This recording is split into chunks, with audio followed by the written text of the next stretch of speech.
and completely uncertain of how to live my life.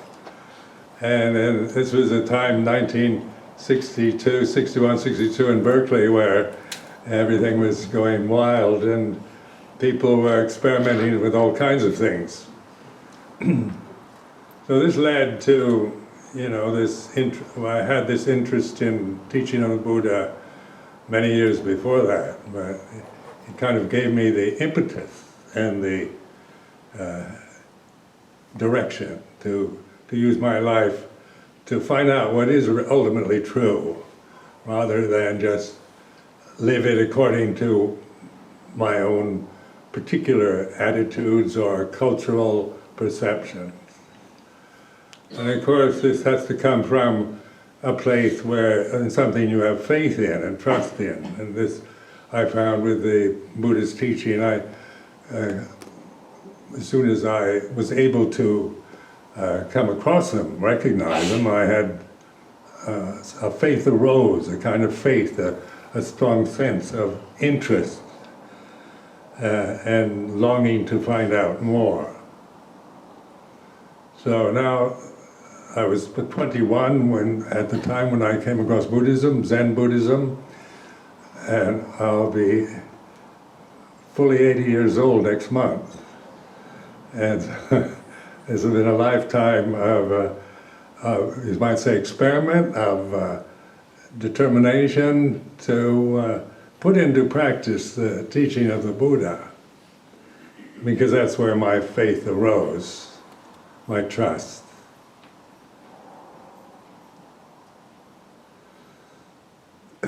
So, like the Buddha said, you can't define reality. You can't define Dhamma.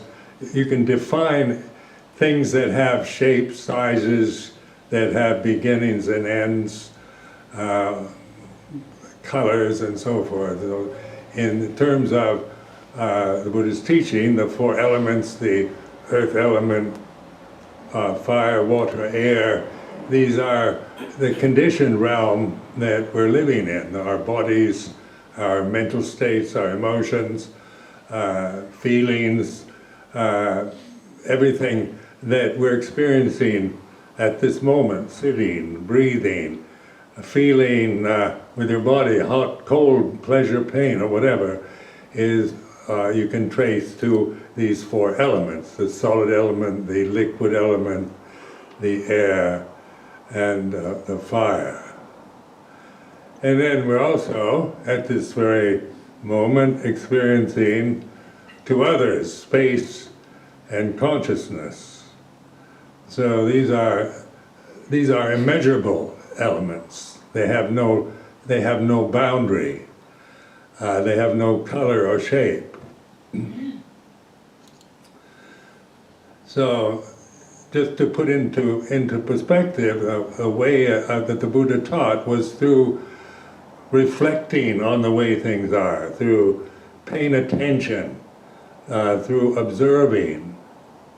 We can call it witnessing or noticing, paying attention. Mindfulness is the word generally favored now, and that awareness, mindfulness. And then in the Pali word sati is the word for mindfulness. Sampajanya, sati, sampajanya go together. So that's what they define as clear comprehension, or that's slightly misleading definition, because it's like our ability to be fully present with all that is here and now. Where mindfulness, we can be mindfulness of an object. You know, when you're driving a car, you have to be mindful of what you're doing, road signs and who's crossing the street and the red and green lights. So one can be mindful with certain situations, but sampajanya also means that at this moment, we're not trying to focus on one particular object, but on this present moment as is, the way it is, as we're recognizing it at this very moment. So now just kind of observe, put yourself into the mode of a kind of relaxed awareness of this present moment as you're experiencing it through the body, the breathing, the space you're in, consciousness. All this is operating space and consciousness, feeling, physical sensations, sitting, standing, walking, lying down, 4 postures, breathing in, breathing out.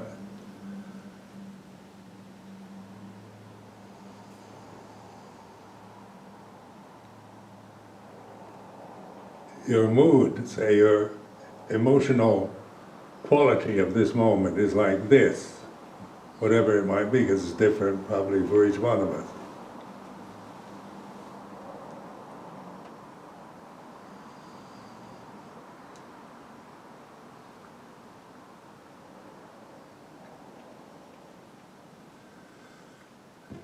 So sometimes when we teach people meditation, we start out from trying to do something. It's like, I've got to get concentrated, I've got to get samadhi, I've got to get rid of my wandering thoughts or my mood that I'm in. We operate not from awareness, but from views and opinions we might be having. And so we usually start out with the ego. I want to get rid of my defilements, my depression, my worries, anxieties, and I want to become tranquil and peaceful. So this is the mind. We think in these terms maybe that I am somebody who lacks something and I have to get something I don't have, such as tranquility or peace or enlightenment. And in order to do that, I've got to get rid of all kinds of desires, bad thoughts, defilements.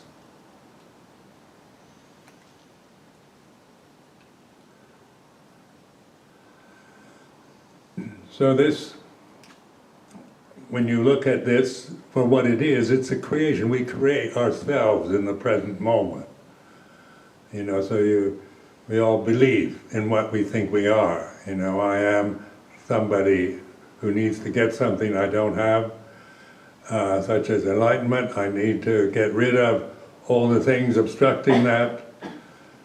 But when you really are using sati sampajanya, you become aware this is a thought creation. You're creating ideas about yourself. Your identity with your physical appearance, with your body, is one.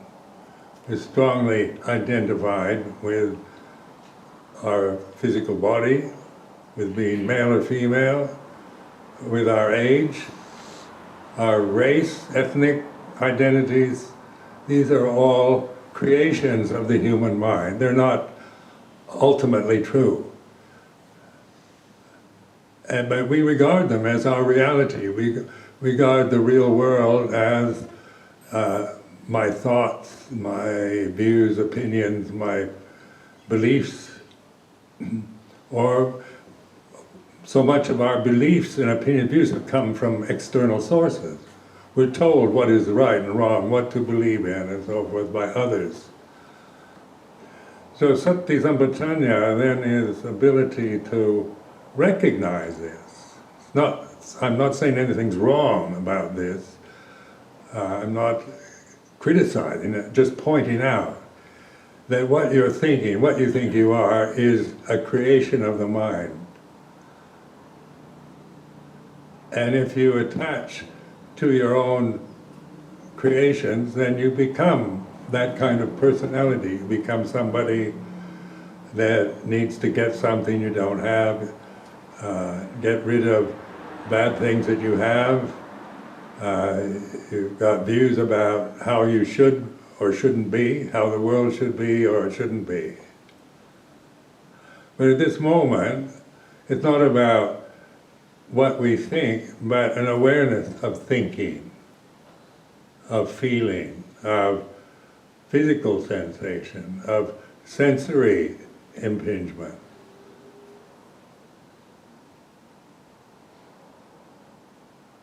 This is what I'm doing now, is more reflecting. I'm not trying to teach you anything or tell you what you should be doing, just this is suggestions, a way of changing your your way of looking at life, not criticizing your ego or your sense of self or your views about the world. That's not my business, actually.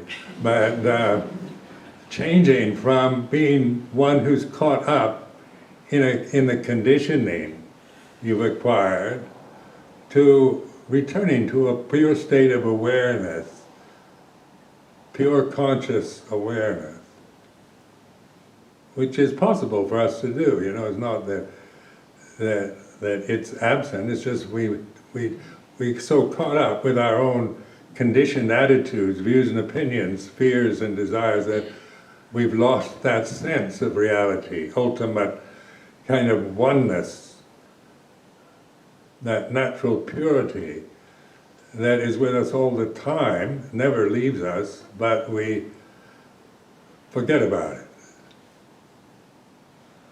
And we create endless problems around our appearance, about what others think, about our families, about politics, about religion, about everything. And you look at, listen to the news reports, it's all about one group's views against another. And who's right, each one thinking they're right and the other one, and then if you've got right, you've got wrong. If I attach to my view of being right and you don't agree with me, then you're wrong. And that's how we tend to, that's why there is these endless conflicts between people, between ethnic groups, religious groups, between nationalities, political parties, and so forth, operating from not aware of reality to operating from biases, views that they've acquired, without fully understanding what they're doing.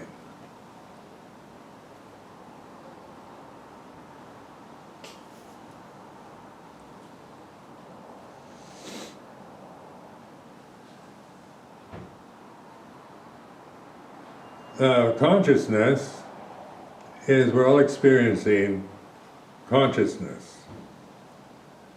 And it doesn't have any quality to it. It's not red or blue, not male or female. It's not American or Thai. It's universal, isn't it? Consciousness doesn't have, no one can say, that it belongs to one person. It's what we're all experiencing at this moment, unless you're dead at this moment.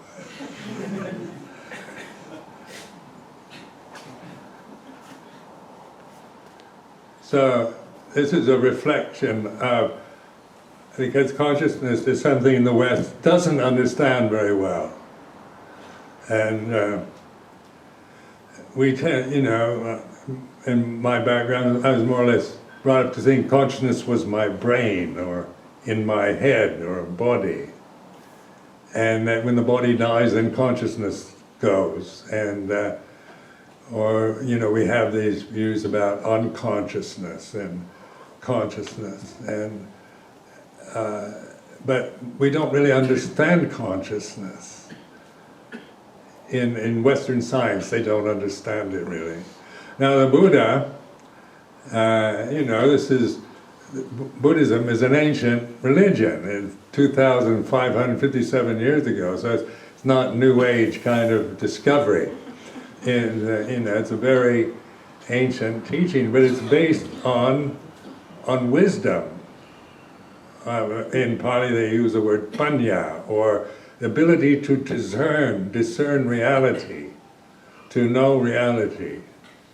And therefore, the Buddha's teachings are all pointing in a way that when we direct our attention to what the Buddha points to, then we begin to awaken to and return or recognize that natural state of pure conscious awareness.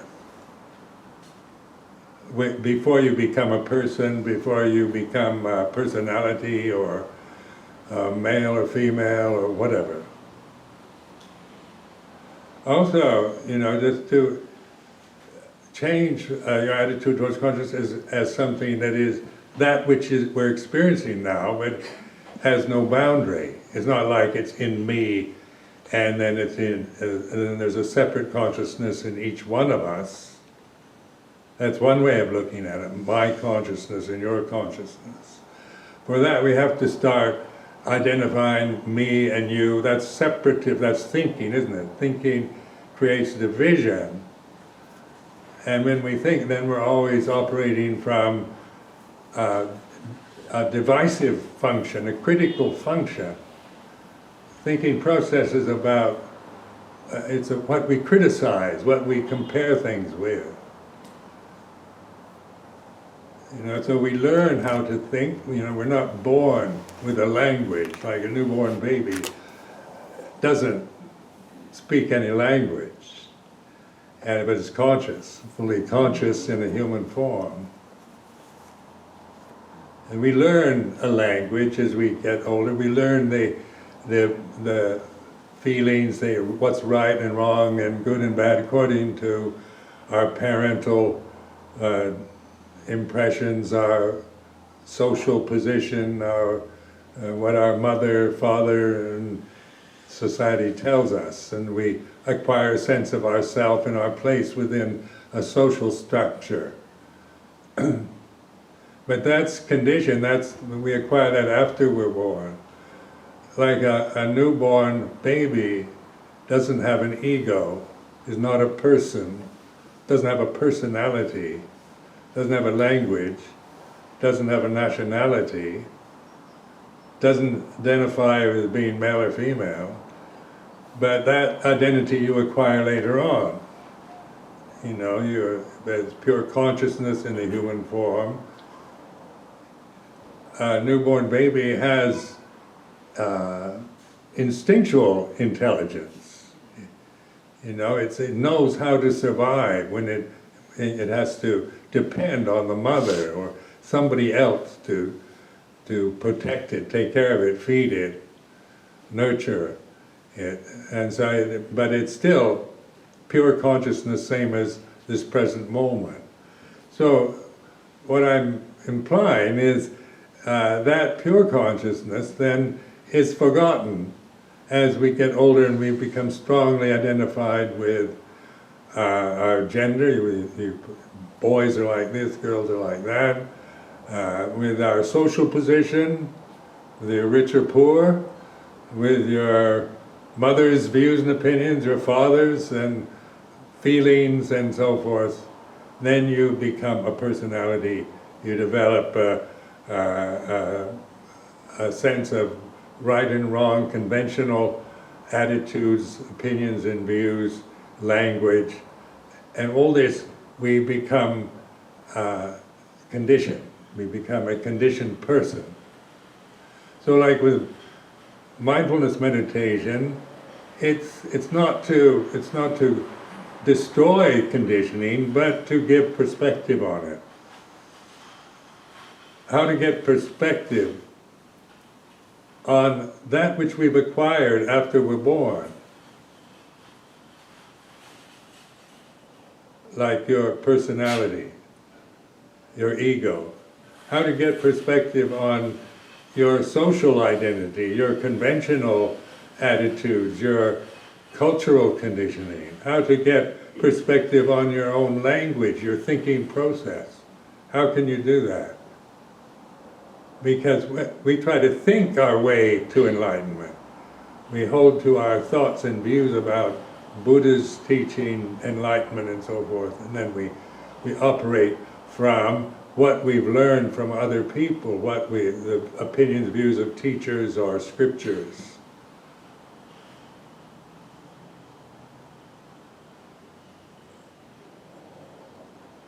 So that in the Buddha's emphasis on mindfulness, then this is what we call the gateway to liberation. It means that we can actually, there's a way out of this realm of just birth and death and views and opinions and feelings and love and hate and so forth. It's not an escape in a sense of rejection, but there is a way that we can see it in terms of reality rather than in terms of personal identity. Fear, and see it in terms of fear and desire, good and bad, heaven and hell. So then ask yourself, how can we do this?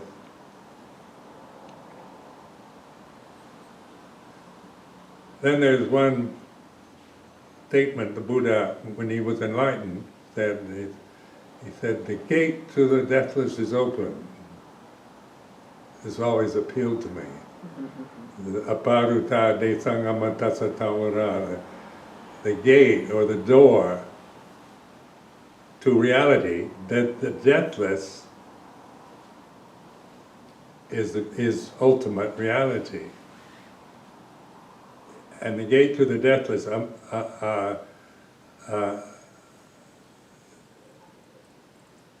Amarasa Tawara is like the deathless gate. Now that gate then is like we're caught within this, in the movement, change of our own physical bodies, sensory experiences through our feelings. This is a sense realm, we feel everything. From the time you're born to the time your body dies, you're in this continuous, relentless feeling realm through seeing, hearing, smelling, tasting, touching, thinking.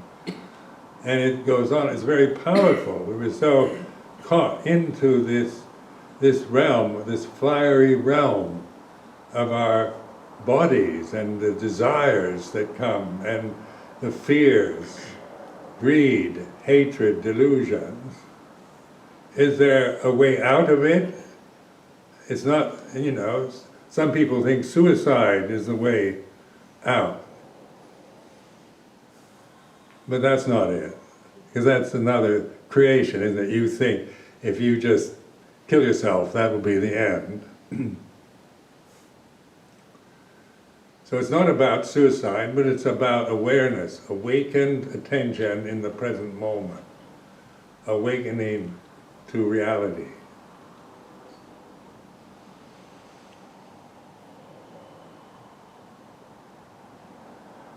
So now let's just sit in silence and just have this sense of a kind of relaxed attention. It's not about forcing yourself to pay attention. That will not benefit you. You'll get very stressed out if you force. So it's more a sense of relaxed trust, attention, a listening, a wide open, let everything be as it is. At this moment, it's like this.